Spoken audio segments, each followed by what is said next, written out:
Welcome viewers, welcome to my channel Education Tech 25, and today we are discussing another new topic about basic electrical engineering जो है analysis of single phase AC circuits using RLC combination। यानी ये जो component हैं इनको अगर हम AC supply देते हैं तो वो कैसे बिहेव करते हैं use in the single phase manner. तो ये बहुत ही इम्पोर्टेंट टॉपिक है from the exam point of view. तो हमारा जो शुरू करते हैं हम इसको, तो शुरू करने से पहले हम कुछ बेसिक्स को डिस्कस करेंगे।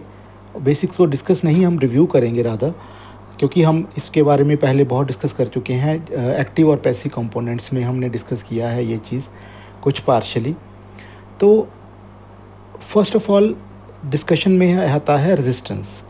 रेजिस्टेंस क्या होती है? रेजिस्टेंस होती है कि property of an element by which it opposes the flow of current. अब ये हमें बहुत क्लियरली पता है कि रेजिस्टेंस क्या होती है, कि जो एक किसी भी एलिमेंट की प्रॉपर्टी है जिससे वो करंट को अपोज करता है।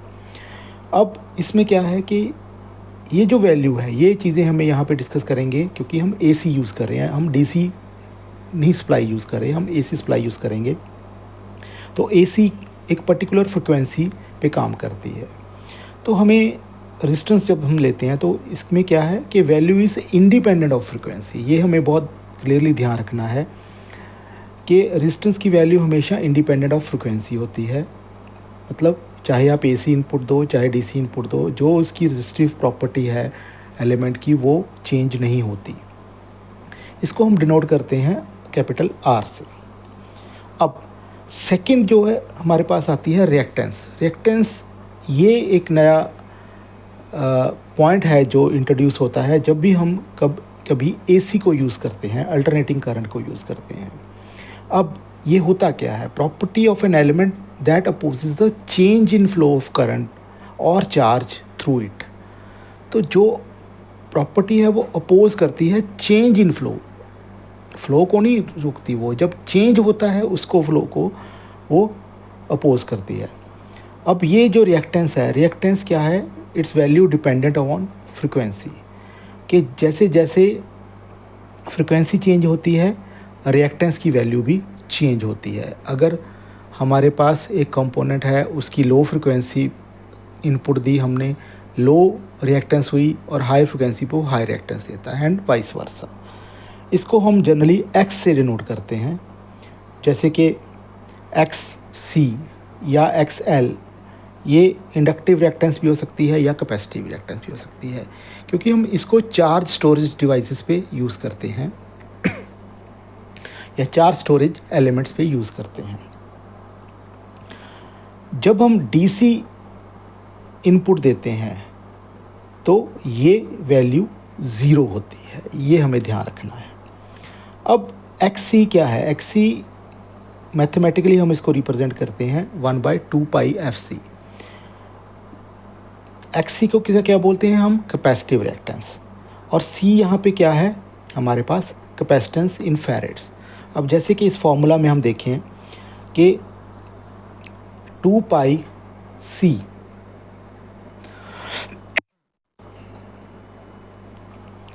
2 पाई C की वैल्यू जो है वो स्टैटिक है, वो चेंज नहीं होती, क्योंकि कैपेसिटेंस की वैल्यू चेंज नहीं होती। 2 पाई मैथमेटिकल 2 इनकी चेंज नहीं होती। यहाँ पे वैल्यू चेंज क्या होगी? F की। अगर F की वैल्यू चेंज होती है तो XC की वैल्यू चेंज होगी, यानी फ्रिक्वेंसी अगर चेंज होती है, अगर बढ़ती है तो XC की वैल्यू, कैपेसिटिव रिएक्टेंस की वैल्यू कम होगी। अगर फ्रिक्वेंसी कम होती है तो XC की वैल्यू बढ़ेगी। सिमिलरली XL क्या है? Inductive reactance. अब ये जो है इंडक्टिव रिएक्टेंस किस में होती है? इंडक्टर में। तो यहाँ पे भी अगर आप फॉर्मूला में देखो कि इट इज़ 2 पाई FL। यहाँ पे 2 पाई कांस्टेंट है, L भी कांस्टेंट है, क्योंकि हम जो एक पर्टिकुलर इंडक्टर लेते हैं उसकी वैल्यू को स्टैटिक रखते हैं। तो यहाँ पे भी ये F की वैल्यू पे डिपेंडेंट है। अब यहाँ पे क्या है? जैसे जैसे F की वैल्यू बढ़ेगी, यानी फ्रिक्वेंसी बढ़ेगी, इंडक्टिव रिएक्टेंस बढ़ेगी। जैसे जैसे F की वैल्यू कम होगी, इसकी वैल्यू कम होगी। तो 2 पाई F को हम कभी कभी ओमेगा से भी जो रेडियन हम बोलते हैं, रेडियन पर सेकंड से बोलते हैं उसको, उसमें भी इसको डिनोट करते हैं। फर्दर अब आती है बात इम्पीडेंस की। अब ये एक नया कॉन्सेप्ट है इसमें, जब हम एसी सर्किट एनालिसिस करते हैं तो इसमें इम्पीडेंस क्या है? Impedance is nothing but combination of resistance and reactance. अब क्योंकि ये रेजिस्टेंस और रिएक्टेंस का कॉम्बिनेशन है तो certainly value will depend upon frequency. जैसे जैसे फ्रिक्वेंसी चेंज होगी वैसे वैसे इसकी वैल्यू चेंज होगी। इसको डिनोट करते हैं हम Z से। और इसमें एक चीज़ इंटरेस्टिंग है, ये एक कॉम्प्लेक्स नंबर होगा। ये एक यानी इसमें एक रियल पार्ट होगा, एक कॉम्प्लेक्स पार्ट होगा। रियल पार्ट अगर जैसे आप देखो mathematically Z is equal to R plus J X T. R क्या है? रेजिस्टेंस, जिसकी वैल्यू स्टैटिक है, और एक्स टी क्या है? Reactance, total reactance of the circuit. अब ये किस पे डिपेंडेंट करेगी? ये डिपेंड करेगी हमारे कितनी फ्रिक्वेंसी है और कितनी एलिमेंट्स की वैल्यू है, इंडक्टर कैपेसिटर कितने लगे हुए हैं, सीरीज़ है, पैरेलल है, accordingly it will be the value. अब जब ये कॉम्प्लेक्स नंबर होता है तो हमारे पास एक चीज़ आती है कि हमारा इसमें एक मैग्नीट्यूड होगा और एक फेज़ होगा। तो मैग्नीट्यूड कैसे निकालते हैं हम? कॉम्प्लेक्स नंबर में आपने किया है तो Z is equal to under root of R square plus X T square. ये इसका मैग्नीट्यूड बताएगा कि कितनी इसकी वैल्यू होगी। जैसे कि हमने पहले देखा है कि डीसी सर्किट में क्या होगा, एक्स टी ज़ीरो है तो certainly Z is equal to R होता है। सिमिलरली फेज़ क्या है? फेज़ जो है उसको हम थीटा से डिनोट करते हैं। Theta is equal to arc tan of X T upon R. तो यहाँ पे इसकी वैल्यू हम फाइंड आउट करेंगे कि कितना फेज़ है। एक्स टी की वैल्यू अगेन वैल्यू डिपेंड करेगी कितने इंडक्टर्स, कितने कैपेसिटर्स हैं, उनका सीरीज़ पैरेलल कैसा कॉम्बिनेशन है। अब ये तो हो गया हमारी तीन components, resistance, reactance and impedance. इन सब को हम एक ही सिंबल से डिनोट करते हैं जिसको हम बोलते हैं ओम्स। तो यूनिट जो होता रहता है वो होता है ओम्स। तो ये हो गया कि हमारे पास कॉन्सेप्ट हो गए कि एक रेजिस्टेंस होती है, एक रिएक्टेंस होती है और एक इम्पीडेंस होती है। जब भी हम डीसी सर्किट को यूज़ करते हैं तो हम रेजिस्टेंस की बात करते हैं, और जब भी हम एसी सर्किट की बात करते हैं उसमें हम इम्पीडेंस टर्म यूज़ करते हैं, क्योंकि ये कॉम्बिनेशन होता है रेजिस्टेंस और रिएक्टेंस का, और इसकी वैल्यू डिपेंड करती है फ्रिक्वेंसी ऑफ इनपुट सिग्नल।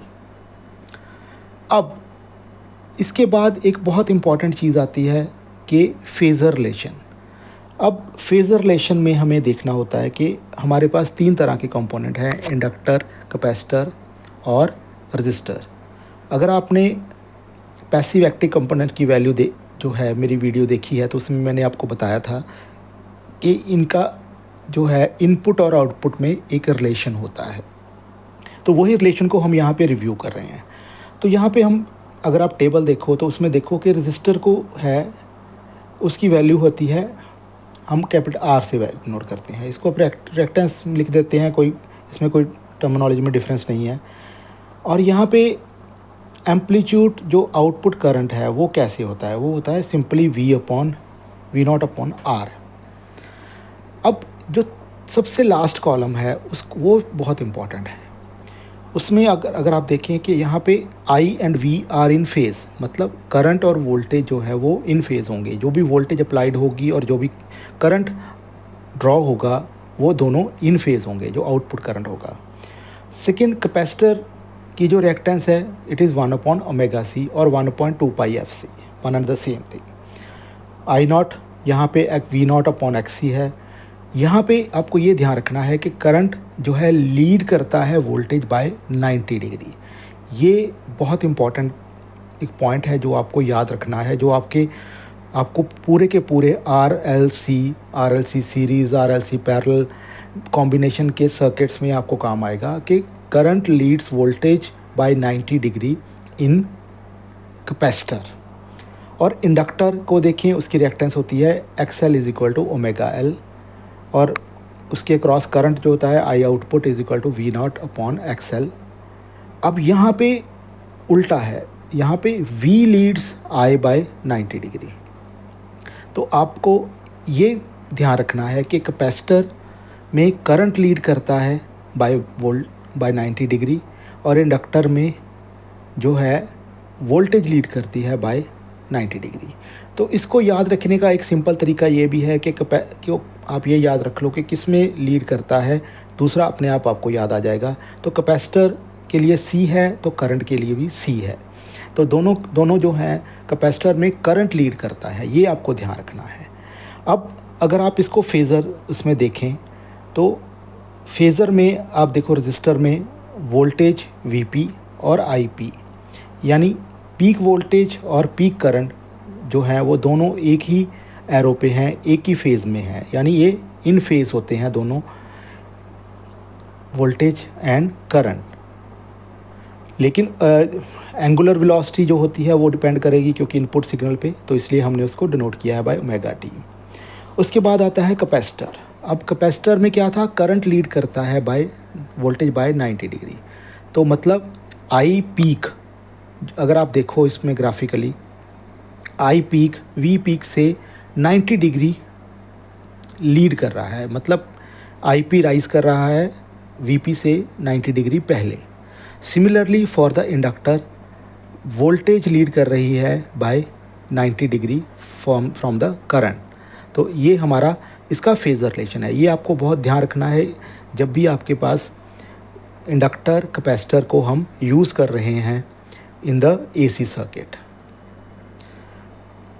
अब हम फर्दर मूव करेंगे। अब हम सिंपल स्ट्रक्चर में ना जाते हुए हम सीधा ही एक कॉम्बिनेशन लेते हैं and we take impedance of series RLC circuit. हमने एक सीरीज़ RLC सर्किट ले लिया जिसमें हमारे पास 3 कंपोनेंट हैं, R, L and C, and all are in series with the each other. तो यहाँ पे अगर हम देखें, हम क्या फाइंड आउट करेंगे, जैसे में हमने पहले डिस्कस किया कि इम्पीडेंस Z, इसको Z से डिनोट करते हैं, of a series RLC circuit is the ratio of the peak current to the peak voltage. तो मैथमेटिकली हम जो है ये भी लिख सकते हैं कि आई पीक कब आएगा, जब V peak divide by Z होगा, यानी जब पीक वोल्टेज होगी, जेड जो है वो एक पर्टिकुलर फ्रिक्वेंसी पे कांस्टेंट होगा।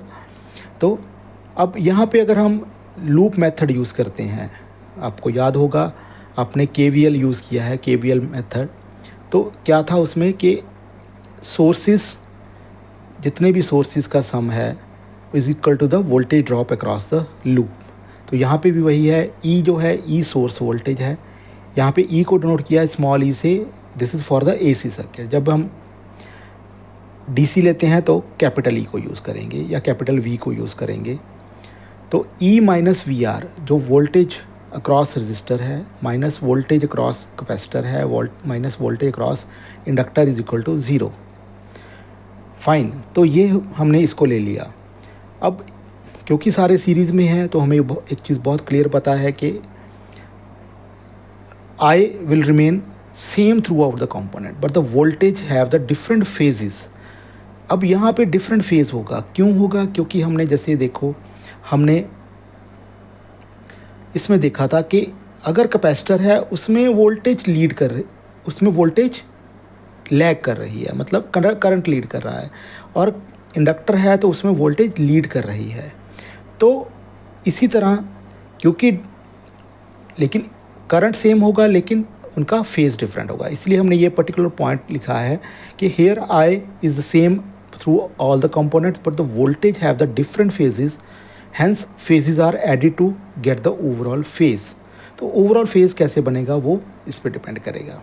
अगर हम यहाँ पे सिंपली देखें VC और VL को देखें, तो एक में वोल्टेज लीड कर रही है करंट बाय 90 डिग्री, दूसरे में लैग कर रही है बाय 90 डिग्री। तो जब हम इन दोनों को ऐड करेंगे तो उनका जो फेज़ है वो इज इक्वल टू 0 आ जाएगा। अब इसको फर्दर एनालिसिस करने के लिए हम फर्दर मूव करते हैं कि इनके फेजेस दिखेंगे कैसे। अब यहाँ एक ग्राफ दिया हुआ है, आप ध्यान से देखो। फाइन, तो यहाँ पे कुछ टर्म्स लिखी हुई हैं, टर्म्स जैसे VLP, and VCP, VRP।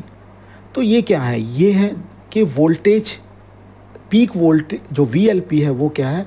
Peak voltage across inductor. VRP क्या है? Peak voltage across register. VCP क्या है? Peak voltage across capacitor.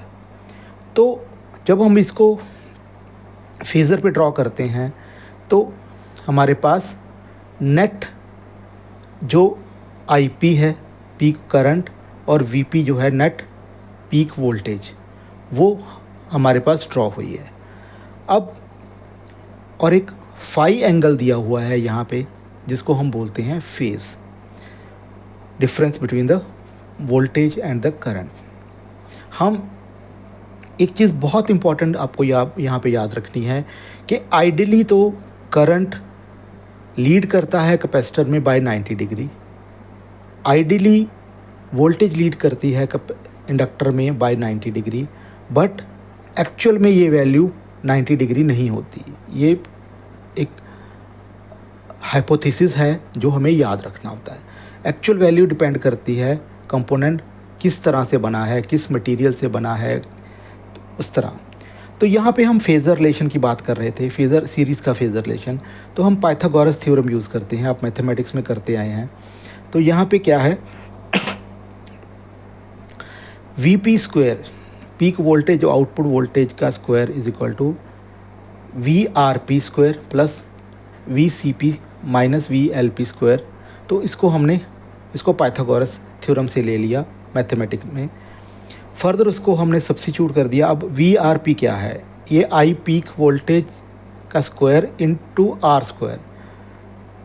Fine, क्योंकि ये क्या है?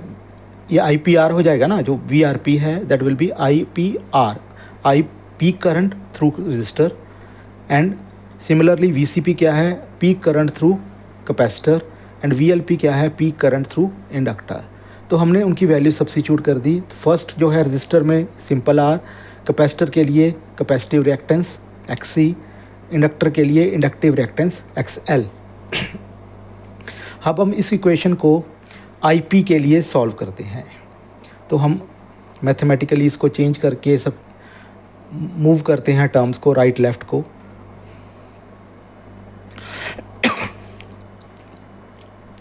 तो फर्दर क्या होता है? It becomes IP is equal to VP upon R square under root of R square plus XC minus XL square. Further इसको हम लिख देते हैं कि VP इज अपॉन Z, क्योंकि जो लोअर है वो एक इम्पीडेंस है, एक तरह की टोटल रेजिस्टेंस प्लस रिएक्टेंस की वैल्यू है। तो फर्दर हम जब Z को इक्वेट करते हैं equal to under root of R square plus XC minus XL square, and further इनको हम सब्स्टिट्यूट कर सकते हैं।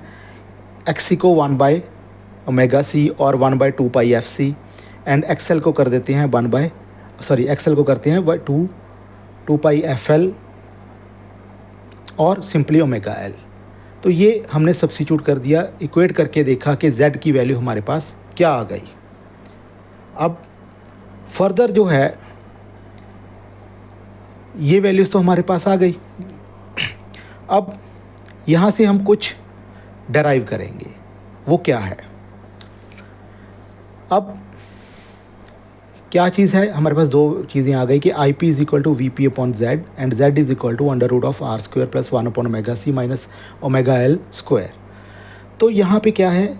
एक कुछ चीज़ें हमें पता चल रही हैं, वो क्या है? The currents magnitude depends upon the driving frequency. मतलब करंट जो है वो ड्राइविंग फ्रिक्वेंसी पे डिपेंडेंट है, क्योंकि Z डिपेंडेंट है आपका 2πf पे, तो इसलिए आपका IP भी डिपेंडेंट है।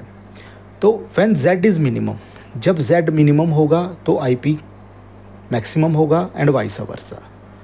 ठीक है, तो ये बहुत सिंपल चीज़ है कि जब Z की वैल्यू मिनिमम होगी और तब IP की वैल्यू मैक्सिमम होगी, और उस टाइम जिस फ्रिक्वेंसी पे ये मिनिमम होगा, Z मिनिमम होगा, वो उस फ्रिक्वेंसी को हम बोलते हैं रेजोनेंस फ्रिक्वेंसी। फाइन, अब रेजोनेंस फ्रिक्वेंसी जो है क्या होगी technically, series RLC circuit hits resonance when 1/ωc minus ωL is equal to 0। यानी अगर आप Z की टर्म में देखो, अगर R को छोड़ के दूसरा कंपोनेंट 0 हो जाएगा, फाइन, तब उसकी वैल्यू मिनिमम होगी। अदरवाइज़ तो क्या होगा, अगर कुछ भी वैल्यू है तो ये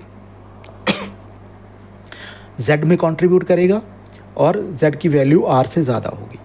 और अगर Z की वैल्यू, क्योंकि R को हम चेंज नहीं कर सकते, R स्टैटिक है, R उतना ही रहेगा, लेकिन अगर हम दूसरे कंपोनेंट को हम 0 कर दें तो Z जो है वो मिनिमम आ जाएगा। तो जब हम इसको सॉल्व करेंगे तो हम इसको ωR बोल देते हैं, ωR और WR आप जो भी ले सकते हैं। तो ये क्या बन जाएगा, 1/√LC। तो ये आ गया हमारा रेजोनेंस फ्रिक्वेंसी, फाइन। और इसको आप 2πfR is equal to 1/√LC भी लिख सकते हैं, मैथमेटिकली आप जैसे भी लिख सकते हैं। तो ये हो गई रेजोनेंस फ्रिक्वेंसी। तो हमें ये याद रखना है कि सीरीज़ RLC सर्किट में रेजोनेंस फ्रिक्वेंसी पे करंट मैक्सिमम होता है और इम्पीडेंस मिनिमम होती है। बाकी सारी फ्रिक्वेंसीज़ पे करंट मिनिमम नहीं होता, करंट मैक्सिमम नहीं होता, इम्पीडेंस मिनिमम नहीं होती।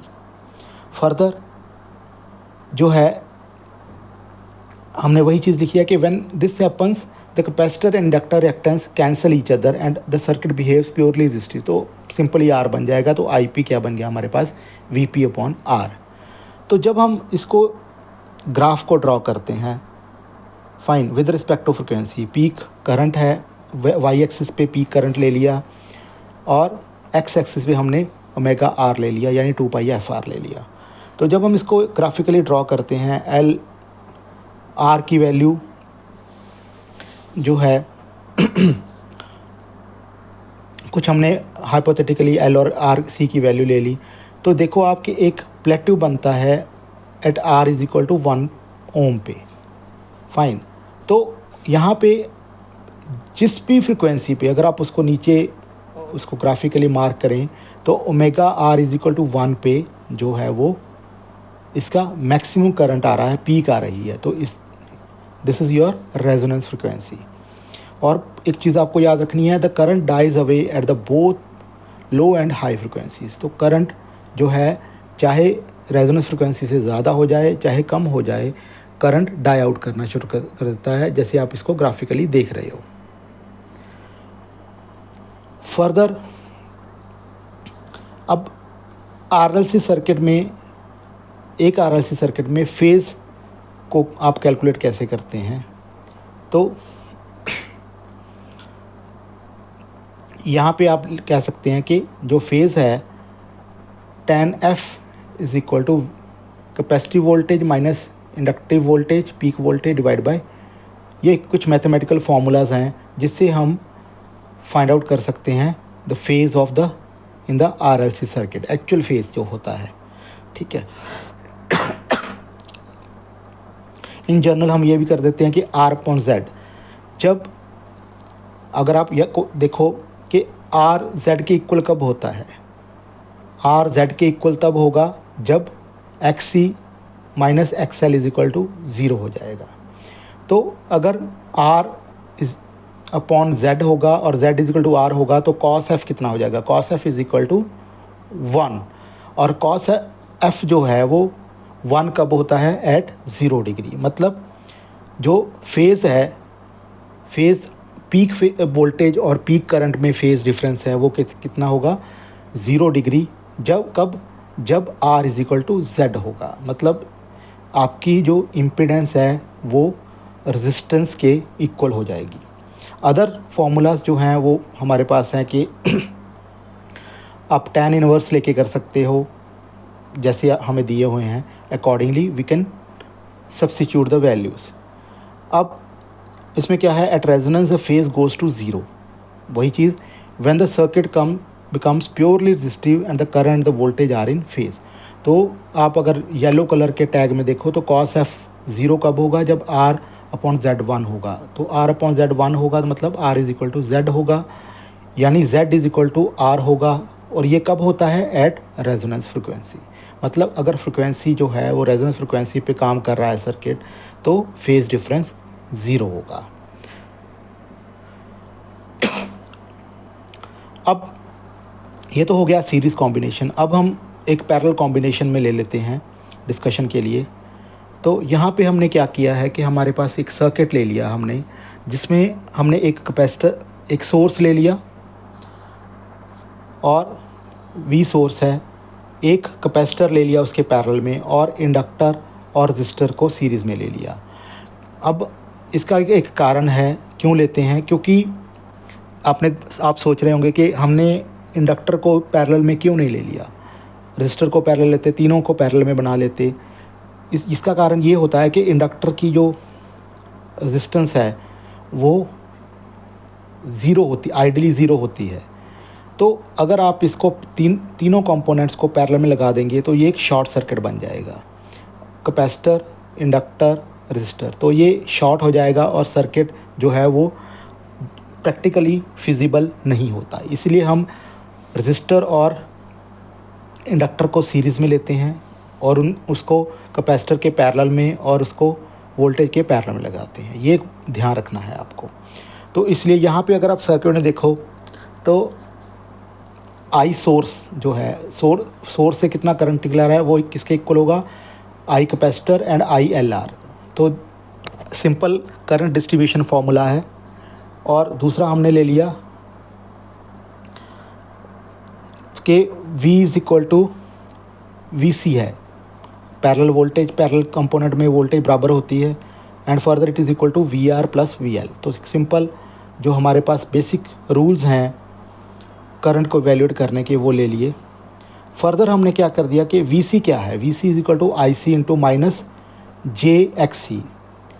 फाइन, तो इसको माइनस जे एक्स सी ले लिया तो उसको सब्स्टिट्यूट करके and it is equal to V. तो यहाँ से हमने इसकी वैल्यू निकाल ली आई सी। आई सी जब क्या बन जाएगा? Is equal to J omega C V. जो कैपेसिटर के क्रॉस करंट है वो कितना बन जाएगा? J omega C V. तो उसी तरह हमने वी आर क्या बनेगा? I L R into R. तो वी एल क्या है? वी एल क्या बनेगी? सिंपली देखो आप, लास्ट जो राइट आर्म में आई एल आर जो इंडक्टर रजिस्टर के क्रॉस करंट जा रहा है इंटू जे एक्स एल। अब जे यहाँ पे आई L R into J omega L बन गया ये, ठीक है। तो हम अब हमने क्या किया? अब हमने जो वैल्यूज़ हैं वो सब्स्टिट्यूट करने शुरू कर दी कि substituting for the different voltage components given. अब जो बिल्कुल राइट आर्म में है वो वोल्टेज क्या है? वो V is equal to V R plus V L है। अब वी आर क्या है? I L R into R, and V L क्या है? I L R into J omega L. तो वो हमने सब्स्टिट्यूट कर दिया। सब्स्टिट्यूट करने के बाद हमने वहाँ से आई एल आर निकाल लिया। I L R is equal to V upon R plus J omega L. Fine, तो अब उसको हमने फर्दर उसको इक्वेट करने के लिए जो है हमने उसको मल्टीप्लाई कर दिया R minus J omega L. अब क्योंकि हमारा जो इमेजिनरी कंपोनेंट है जे आयोटा जिसको आप बोलते हैं, उसको डिनोमिनेटर से रिमूव करने के लिए हमने इसको इक्वेट कर दिया। फर्दर क्या बन गया ये कि I S is equal to I C plus I L R होता है, वो हमने ऊपर देखो लिखा है। फर्दर आई एस को जब हमने उसको रिजॉल्व करने के लिए हमने क्या किया? आई सी की वैल्यू कितनी है? J omega C V plus I L R की वैल्यू कितनी है? V upon R square plus omega square L square into R minus J omega L. Fine, तो जो हमने दोनों जगह से वैल्यूज़ निकाली वो हमने सब्स्टिट्यूट कर दी। उसके बाद आई एस क्या बन गया? I S is equal to V upon R square plus omega square L square into R plus J omega C R square plus omega square C L square minus L. तो ये हमारा यहाँ पे आ गई source current की value, ठीक है। तो यहाँ पे भी वही चीज़ आती है कि आई एस मैक्सिमम कब होगा। आई एस मैक्सिमम तब होगा जब हमारे पास जो है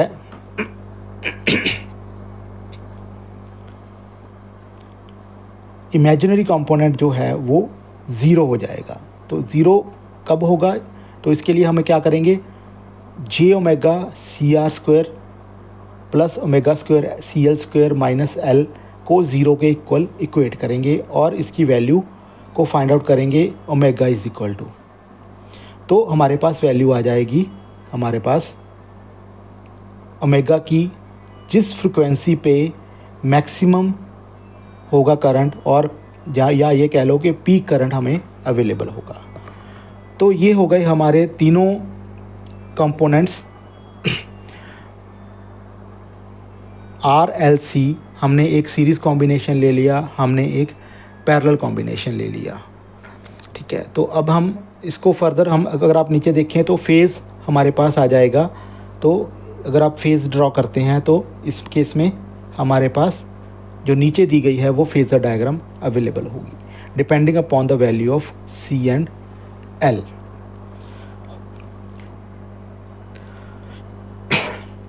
अब नेक्स्ट चीज़ जो है वो हमें मिसलेनियसली हमें डिस्कस करनी है, वो क्या है, पावर डिसिपेशन। अब पावर डिसिपेशन जैसे कि हम डीसी सर्किट में करते हैं उसी तरह हम एसी सर्किट में भी करेंगे। तो यहाँ पे हमें ध्यान रखना है क्या होता है power dissipation instantaneous value. Instantaneous value से हमें पता चलेगी, हम इसमें स्टैटिक वैल्यू नहीं ले सकते। तो वो क्या होगी, वोल्टेज, इंस्टेंटेनियस वोल्टेज और इंस्टेंटेनियस करंट। तो P is equal to V I. तो V and I are the values, instantaneous value. जो यहाँ पे इंस्टेंटेनियस पावर आएगी, तो instantaneous value of voltage and instantaneous value of current. तो अब इंस्टेंटेनियस वोल्टेज क्या है, V is equal to V maximum sine omega T. Instantaneous current कितना है, I is equal to I M sine omega plus minus five. तो ये जो है हम क्यों ले रहे हैं, क्योंकि अगर आप देखो, ध्यान रखो कि कंपोनेंट्स किस तरह के कंपोनेंट लगे हैं हमारे पास। R तो है, L एंड C है। L उनके कारण जो करंट है वो लीड कर रहा है या लैग कर रहा है, कितने डिग्री से लीड कर रहा है और कितने डिग्री से लैग कर रहा है। Phi is the phase difference. Fine, तो ये हमारे पास इंस्टेंटेनियस वैल्यू आ गई। फर्दर तो पावर हम जब निकालेंगे, P is equal to instantaneous power is equal to V I. तो सब्स्टिट्यूट कर देते हैं वैल्यूज़ हम V और I की। तो फर्दर ये क्या बन गई हमारे पास, V M I M upon two cos two omega T plus minus five minus cos plus minus five. Further substitute कर देते हैं वैल्यूज़। तो ये बेसिकली क्या है, इक्वल टू पावर क्या बन जाएगी, V M I M upon two cos phi. अगर हम मैथमेटिकली ट्रिग्नोमेट्रिकली इसको सॉल्व करते हैं तो हमारे पास ये वैल्यूज़ आ जाएंगी। तो फर्दर क्या आ जाएगा कि V क्या है, V इंस्टेंटेनियस वैल्यू क्या है। अगर आपको याद हो जो हमने पिछली वीडियो की थी उसमें V M upon root two, I क्या है, I M upon root two. तो ये हो गई। तो इनको जब हम अपना सब्स्टिट्यूट करेंगे तो P क्या आ जाएगी, पावर आ जाएगी is equal to V I cos phi. तो पावर डिसिपेशन जो है वो कैसे कितनी होगी, वोल्टेज यानी instantaneous voltage into instantaneous current into cos phi. तो इस तरह हम निकाल सकते हैं instantaneous power dissipation for a AC circuit. तो ये बहुत सिंपल है, इसमें कुछ ज़्यादा नहीं है। सिंपली आपको क्या देखो, अगर मैं इसको दोबारा रिव्यू कर देता हूँ कि P is equal to V I है, power dissipation instantaneous is equal to instantaneous voltage और इंस्टेंटेनियस करंट का प्रोडक्ट है। इंस्टेंटेनियस वोल्टेज की वैल्यू हमें पता है, इंस्टेंटेनियस करंट की वैल्यू हमें पता है, उसको सब्स्टिट्यूट करके हमने इसको सिंप्लीफाई कर दिया। फर्दर हमें ये पता है कि इंस्टेंटेनियस वोल्टेज मैक्सिमम वोल्टेज के साथ क्या रिलेशन है, इंस्टेंटेनियस करंट का मैक्सिमम करंट के साथ क्या रिलेशन है, उसको सब्स्टिट्यूट करने के बाद हमारे पास नेट पावर ट्रांसफ़र आ जाएगी जो कि होगी P = VI cos phi। तो this is the end of the analysis using RLC circuits. यहाँ पे हमने इंडिविजुअल कंपोनेंट के लिए एनालिसिस इसलिए नहीं किया क्योंकि बहुत लंबा वीडियो हो जाता, इसलिए हमने दो एग्जांपल्स ले ली। एक हमने RLC सीरीज़ कॉम्बिनेशन ले लिया, दूसरा हमने RLC पैरेलल कॉम्बिनेशन ले लिया। और इसमें मैंने आपको बताया कि हम तीनों को पैरेलली क्यों नहीं ले सकते, वो आपको ध्यान रखना है। तो हमेशा जब भी आपको पास RLC पैरेलल कॉम्बिनेशन की बात आएगी तो हमारे पास वोल्टेज, उसके पैरेलल में कैपेसिटर और उसके पैरेलल में LR, उसके पैरेलल में इंडक्टर और रजिस्टर सीरीज़ में आएंगे तो एनालिसिस के लिए। तो ये हमें ध्यान रखना है। होप आपको वीडियो अच्छी लग रही होगी, आपको वीडियो में समझ आ रहा होगा। अगर आपके कोई भी डाउट्स हैं काइंडली मुझे कमेंट सेक्शन में डाल के पूछ ले सकते हैं आप। कुछ कॉन्सेप्ट्स हमारे पिछली वीडियोस के हैं तो आप उनको रेफ़र कर सकते हैं for further understanding. Thank you.